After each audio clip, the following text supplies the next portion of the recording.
Сейчас yapılmaydı. Kolay spasiye ver, canım kırsa ben nasıl yapacağım şimdi? Жақсы келген Kahya mulasına bastırasın.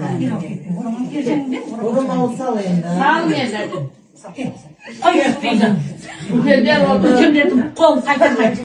Мені бұрын соңды көрмеген, тірілей көрмеген ер азамат алып қашып кетті. 3-4 бала болып, жолдың бойынан машинаға тығып, әйел қылып алмақшы болған. Кейіннен түсінгенімде, ол кісілер мені Сарыағаш ауданына алып барды. Ол жақта үйіне кіргенімізде өзінің жаңағы туысқандары, жинчелері барлығы орамалын алып жүгіріп жүрді.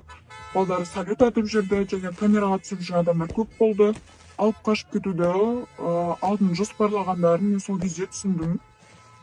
Сол кезде менің ата-анамның басқа жақта екенін ол кісілер біле тұра, ол жайттардың барлығын жоспарлағанын, және мен айттым ата-анама хабарлау керек екенін, және мен 17 жаста екенімді қайта-қайта хабарласам да, ол кісілер мені өздерінің үйлеріне күштеп кіргізді.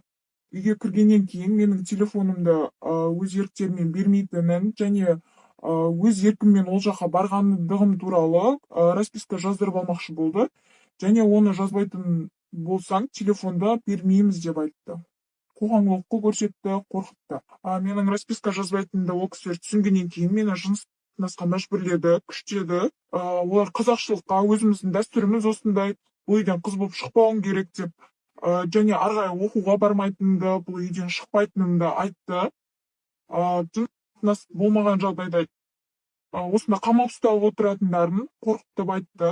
Жынысқа мәжбүрлі түрде түсіргеннен кейін ол кісілер біздегі Пристинаны алып, келесі бөлмеде отырған жеңгелеріне барып, сүйінші сұрап, өздерінше тойлап кетті. Зорлық-зомбылықтан кейін менің қандай халде болғанымды ешкім қараған жоқ, ешкімге қызық болмады.